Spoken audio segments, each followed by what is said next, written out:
پاک کی کچھ ایسی آیتیں ہیں جس میں رب کریم نے مسلمانوں سے براہ راست بات کی ہے، اے ایمان والو کہہ کر۔ آج انہی میں سے ایک آیت انشاءاللہ ہم سنیں گے، پارہ نمبر 4 ہے، سورہ نساء آیت نمبر 19 نمبر آیت ہے۔ اللہ قرآن مجید میں ارشاد فرماتا ہے، یا ایہا الذین آمنوا لا یحل لکم ان ترثوا النساء کرہا ولا تعضلوهن لتذهبوا ببعض ما آتيتموهن إلا أن يأتين بفاحشة مبينة وعاشروهن بالمعروف فَإِن كَرِهْتُمُوهُنَّ فَعَسَىٰ أَن تَكْرَهُوا شَيْئًا وَيَجْعَلَ اللَّهُ فِيهِ خَيْرًا كَثِيرًا۔ بڑی کمال کی آیت ہے، بلکہ یہ آیت یوں سمجھیے ہمارے فیملی کے نظام کو، میاں بیوی کے معاملات کو، زوجین کے حقوق کو اور وراثت کے معاملات کو بڑے کمال کے ساتھ بیان کرتی ہے۔ یعنی ایک ہی آیت میں پورے گھر کے نظام کو شاندار انداز میں ہمیں چلانے کا فارمولہ رب کریم نے عطا کیا۔ کیا کمال کی کتاب ہے قرآن پاک، کیسا کلام اللہ ہے جو ہمیں دنیا میں زندگی کیسے گزارنی ہے، فیملی لائف کیسے گزارنی ہے، کاروبار میں کیا احتیاطیں کرنی ہے، عوام میں کیسے رہنا ہے، اللہ کی رضا والے کام کیسے کرنے ہیں، جنت کی تیاری کیسے کرنی ہے، سب کچھ قرآن میں موجود ہے۔ پرابلم یہ ہے ہم قرآن پڑھتے نہیں، سمجھتے نہیں۔ اگر قرآن سے دوستی ہو جائے نا پھر پرابلمز نہیں رہیں گے، ٹھیک ہے نا۔ ہمیں گائیڈ لائنز آگے پیچھے سے مل رہی ہوتی ہیں، ہم قرآن سے نہیں دے رہے ہوتے۔ اچھا ایسا تو ہے نہیں کہ قرآن صرف عربی میں ہے، ہمارے علماء کرام نے ہمارے لیے اتنی آسانی کر دی، آسان اردو میں ترجمے کر دیے، آسان اردو میں تفسیریں لکھ دیں۔ اچھا پھر وہ تفسیریں بھی دعوت اسلامی والوں نے تو اور آسان کر دیا کہ اس کی ویب سائٹ پہ اس کو فری ڈاؤن لوڈ کے لیے رکھ دیا، اس کی اپلیکیشن بنا دی، خرچہ بھی نہیں ہوتا۔ اچھا جو پڑھ نہیں سکتے اس کے لیے آڈیو تفسیر بھی جاری کر دی کہ کم از کم سن لیں۔ اب پھر بھی ہم قرآن نہ پڑھیں یا قرآن نہ سنیں یا نہ سمجھیں تو یہ کتنی بڑی محرومی۔ اب ذرا اس ایک آیت کو سمجھیے، اللہ قرآن میں فرماتا ہے، اے ایمان والو تمہارے لیے حلال نہیں کہ تم زبردستی عورتوں کے وارث بن جاؤ، اور عورتوں کو اس نیت سے روکو نہیں کہ جو مہر تم نے انہیں دیا تھا اس میں سے کچھ لے لو، سوائے اس صورت کے وہ کھلی بے حیائی کا ارتکاب کریں اور ان کے ساتھ اچھے طریقے سے گزر بسر کرو۔ پھر اگر وہ تمہیں ناپسند ہو تو ہو سکتا ہے کوئی چیز تمہیں ناپسند ہو اور اللہ اس میں بہت بھلائی رکھ دے۔ اب یہ ایسی کمال کی آیت ہے، اور زمانہ جاہلیت کا ایک بڑا عجیب و غریب دستور تھا، اس کو بھی یہاں اللہ نے ڈسکس فرمایا۔ اب اس کا شان نزول کیا ہے؟ اسلام سے پہلے اہل عرب کا یہ دستور تھا کہ لوگ مال کی طرح اپنے رشتہ داروں کی بیویوں کے بھی وارث بن جاتے تھے، معاذ اللہ۔ یعنی عورتیں بھی ایک طرح سے مال کی طرح ہوتی تھی، یعنی کسی کا انتقال ہوتا تھا، اس کا مال بٹتا تھا نا، تو اس کی بیوی کے بھی کوئی نہ کوئی وارث بن جاتا۔ چاہتے تو بغیر ہی مہر کے اپنی زوجیت میں رکھتے، یعنی اپنی بیوی بنا لیتے، یا کسی اور سے شادی کرواتے اور مہر خود لے لیتے کہ بھئی یہ تو میرا مال ہے نا، شادی تم کر لو، مہر مجھے دے دو۔ یا انہیں آگے شادی نہیں کرنے دیتے بلکہ اپنے ہی پاس رکھتے تھے تاکہ ان کو جو مال وراثت ملا ہے وہ ان لوگوں کو دے دیں، تب یہ ان کی جان چھوڑیں گے۔ یعنی پیسے وراثت میں عورت کو ملے گا، تم اب میری ہو گئی، اب تمہارے پیسے بھی میرے۔ اچھا، یا عورتوں کو اس لیے روک کر رکھتے تھے کہ یہ مر جائیں گی تو روکنے والے لوگ پھر ان کے مال کے وارث بن جائیں گے۔ الغرض وہ عورتیں ان کے ہاتھ میں بالکل مجبور ہوتی تھیں، اپنے اختیار سے کچھ نہ کر سکتی تھیں۔ اس رسم کو مٹانے کے لیے یہ آیت نازل فرمائی۔ کتنا پیارا مذہب ہے ہمارا کہ اسلام سے پہلے عورتوں کا یہ حال تھا، پیر کی جوتی مال کی طرح ایک دوسرے کے بعد ٹرانسفر ہوتی رہتی تھی، کوئی عزت نہیں، کوئی تعظیم نہیں۔ اس آیت مبارکہ میں اللہ پاک نے اہل ایمان کو، بات کس سے کی اللہ نے؟ اے ایمان والو، اہل ایمان کو عورتوں سے متعلق متعدد بہت سارے آرڈرز عطا فرمائے، احکام عطا فرمائے۔ چنانچہ فرمائے کہ عورتوں کا زبردستی وارث بن جانا تمہارے لیے حلال نہیں۔ اچھا یہاں کچھ مزید تھوڑا سا ہم جو یہ وراثت کا پرابلم آج کل چل رہا ہے کہ وارثوں کا مال لوگ ہڑپ کر جاتے ہیں. مال وراثت میں ہیرا پھیری، اپنے اسے ہڑپ کر جانا، حقداروں کو محروم کرنا، یہ زمانہ قدیم سے چلا آ رہا ہے. اسلام سے پہلے بھی لوگ جہالت میں یہ کام کرتے تھے اور یہ سخت ظلم ہے. یاد رکھیے کہ جو جاہلیت عرب کے لوگ تھے بچوں اور عورتوں کو وراثت سے محروم کر دیتے، کہتے بچوں اور عورتوں کی وراثت نہیں ہوتی.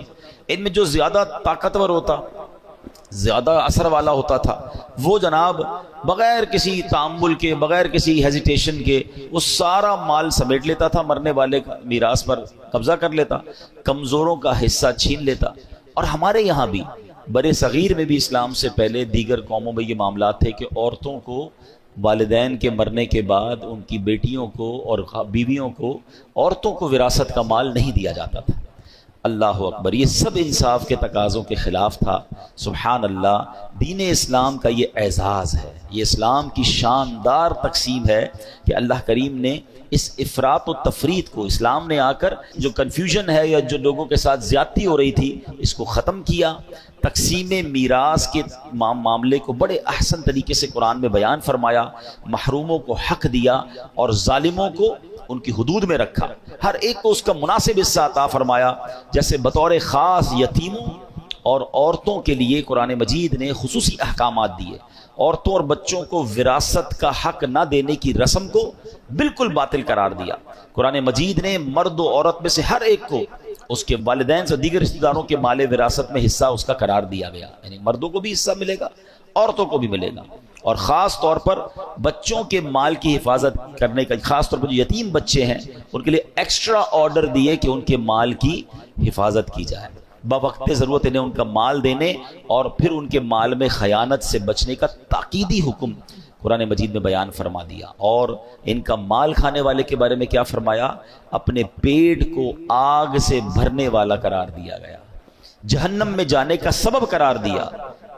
مال یتیم کو کھانا یہ بہت زیادہ برا کام ہے. اور یتیموں کی کفالت کے فضائل پتہ ہے کیا بیان ہوئے؟ نبی پاک فرماتے ہیں، حدیث کا مضمون ہے کہ قیامت کے دن یتیم کی کفالت کرنے والا اور میں، نبی پاک فرماتے دونوں اس طرح ساتھ ہوں گے. یعنی جنت میں اس طرح نبی پاک فرماتے جس طرح 2 انگلیاں ساتھ ہیں نا، یتیم کی کفالت کرنے والے کو میں ایسے جنت میں ساتھ لے جاؤں گا. اچھا فرماتے ہیں اس سب سے اچھا دسترخوان، احادیث میں مضمون ہے، وہ دسترخوان ہے جس دسترخوان پہ کوئی یتیم بھی ہو.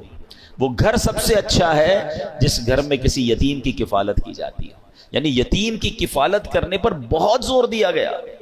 مگر آج بھی وہ زمانہ جاہلیت تھا کہ جب اسلام سے پہلے یہ کام ہوتا تھا، مگر آج بھی یہ خبریں ملتی ہیں کہ بیچارے یتیم ہوتے ہیں، والد کا انتقال ہو گیا، بچے چھوٹے ہیں، رشتہ داروں نے مل کر اس یتیم کا مال ہی ہڑپ کر لیا. بچوں کو تو پتہ ہی نہیں ہوتا کہ ہمارے باپ باپ نے کیا چھوڑا ہمارے لیے، ہڑپ کر لیا جاتا ہے. بہنوں کا حق نہیں دیا جاتا. اچھا بھائیوں میں بھی یہ ہوتا ہے کہ جو زیادہ طاقتور ہوتا ہے، بڑا بھائی ہوتا ہے، چھوٹے بھائی باقی ہوتے ہیں، وہ تمام بھائی بہنوں کا حق دبا لیتا ہے. کوئی تقسیم نہیں ہوتی ہے، پتہ ہی نہیں ہوتا والد صاحب نے کیا چھوڑا، ماں نے کیا چھوڑا. اے میرے پیارے اسلامی بھائیوں، یاد رکھیے یہ وارثوں کا حق دبانا یہ حرام، یہ جہنم میں لے جانے والا کام ہے. اور ہم نے کئی ایسے واقعات دیکھے ہیں کہ والدین کے جانے کے بعد بھائیوں میں پھر لڑائیاں ہوتی ہیں، فیملی ٹوٹ پھوٹ کا شکار ہو جاتی ہے. یہ پیسہ کتنی خراب چیز ہے کہ زندگی بھر ساتھ رہنے والے بھائی خون کے پیاسے ہو جاتے ہیں.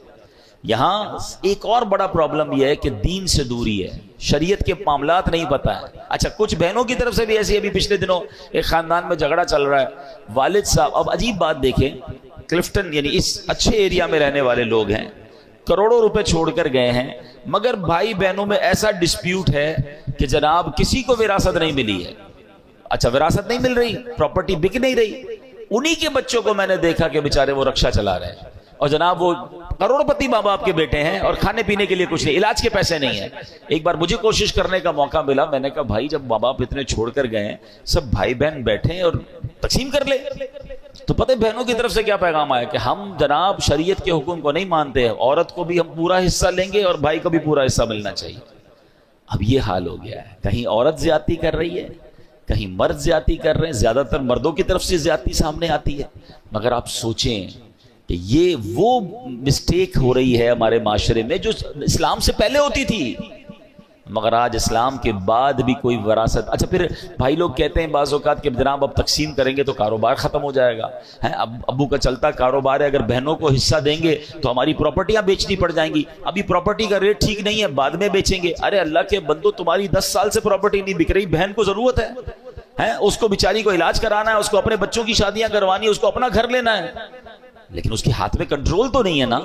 اگر اللہ دیکھ رہا ہے, جس کا جو حق ہے وہ وقت پر دیجیے. اور یہ والدین کا بھی ہمیں تھوڑا سا اس میں ایک کردار ادا کیجیے. جو والدین حیات ہیں, دیکھیں یہ ماں باپ کی ذمہ داری ہے نا کہ بچوں کو ایجوکیٹ کریں. ہمارے یہاں اصل میں بات نہیں کرتا کوئی کہ یار ابھی سے اپنے مرنے کی بات کیوں کریں. بھائی ابھی کر لینا, بعد میں یہی بچے آپ کے لڑیں گے. جن ماں باپ نے زندگی میں بچوں کی اچھی تربیت کی, مرنے کے بعد وہ سارے بچے جڑے ہوئے ہیں, محبت سے پیار سے بھائی بہن رہ رہے ہیں. اور جہاں بتایا ہی کچھ نہیں, سمجھایا ہی کچھ نہیں, وہاں ہم نے گھروں میں لڑائیاں دیکھی ہیں. اچھے خاصے گھرانے کے بچے آپس میں ایک دوسرے کا گریبان پکڑ رہے ہیں کیونکہ بھائی ابو نے یہ کہا تھا, امی نے یہ کہا تھا. اچھا ایک اور مسٹیک بھی کرتے ہیں ماں باپ, چلیں یہ بات بھی میں کر لوں, وہی بات دین سے دوری ہے. بھائی مثال کے طور پہ ماں کسی بچی کے گھر پہ گئی اور جا کر کہہ دیا بیٹا مرنے کے بعد جو ہے نا میرا سونا جو ہے نا وہ تم نے لے لینا ہے. ابو کسی بیٹے کے گھر پہ گئے, کہا بیٹا وہ جو میں انتقال ہو جائے نا میرا پلاٹ تم نے لے لینا, یہ تمہارا ہے یہ پلاٹ. اچھا کسی بیٹے کو کہہ دیا یہ گھر تمہارا ہے, کسی کو کہہ دیا فلاں چیز تمہاری, بتایا کسی کو نہیں, خود دنیا سے چلے گئے. اب ایک بچہ کہہ رہا امی نے مجھے یہ کہا تھا, ابو نے مجھے یہ کہا تھا. او اللہ کے بندوں, اگر آپ نے کوئی ایسی وصیت کرنی بھی ہے تو سارے بچوں کو جمع کریں, ایک پیپر بنائیں نا, اور بتائیں کہ میرے مرنے کے بعد پہلے تو تقسیم شریعت کے مطابق ہو سکتی ہے. ایسا نہیں ہو سکتا کہ آپ کسی بچے کا حق کم کر دیں, کسی کا زیادہ کر دیں. جو شریعت نے کہا ہے اس کے مطابق آپ سب کو بٹھا کے سمجھا دیں اور سب بتا دیں, کوئی حرج نہیں ہے. زندگی میں وصیت لکھنا سنت ہے, اچھا کام ہے, تو وصیت کریں. بلکہ یہاں تو میں ایک اور مشورہ دوں گا کہ شریعت نے ہمیں یہ بھی اجازت دی ہے کہ ہم اپنے مرنے کے بعد ہمارے مال کا کم از کم زیادہ سے زیادہ 1/3 1/3 جو ہے وہ ہم کسی اچھے کام میں وصیت کر سکتے ہیں.